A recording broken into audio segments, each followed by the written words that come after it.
Am I dying? Do you tell the truth, even when it's hard? All right, let's talk about nursing ethics, specifically the 7 principles you need locked in for NCLEX. Here's why this matters. NCLEX almost never asks you to define these terms outright.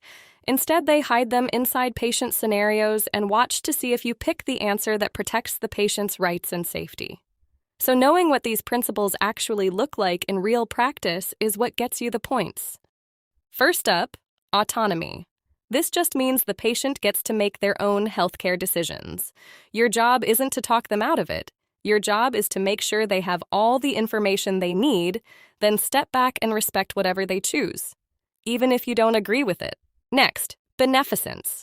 This one's simple. Do what helps the patient. Promote healing, give compassionate care, act in their best interest. If an answer choice on NCLEX is the one that actively helps the patient feel better or recover, that's beneficence in action. Then we've got non-maleficence. You've heard this one before. Do no harm. Before you do anything as a nurse, you're weighing the risk versus the benefit. Don't take unnecessary chances with a patient's safety. Justice means fairness. Every patient gets the same quality of care, no matter their background, income, or beliefs. NCLEX loves throwing in a question where one patient seems easier to help first. Don't fall for it if it's not actually about priority. Fidelity is all about keeping your word. If you tell a patient you'll be back to check on their pain in 15 minutes, you better be back. It's about loyalty to your patient and to your role. Veracity means telling the truth. Even when the truth is uncomfortable, a tough diagnosis, a hard conversation, patients deserve honesty so they can make real decisions about their care. And last, accountability. If you make a mistake, you own it. You report it right away, you don't hide it, and you learn from it so it doesn't happen again. Let's lock it in. Autonomy, patient decides. Beneficence, do good. Non-maleficence, do no harm. Justice, be fair.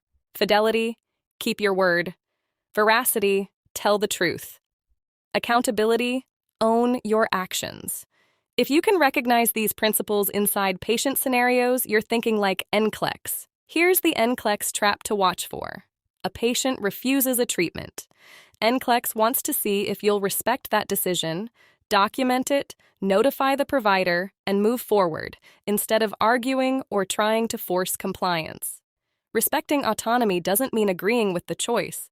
And that's it for the 7 nursing ethics principles made stupid simple. Keep studying smart, not hard. See you in the next lesson. Before you go, don't forget to like, subscribe, and turn on notifications for more No BS nursing. And if you're looking for even more practice, head over to Patreon for study guides, cram sheets, fill-in-the-blank worksheets, NCLEX-style practice questions, case study scenarios, and exclusive lessons. Thanks for watching, and remember, we're here to make nursing stupid simple. I'll see you in the next one.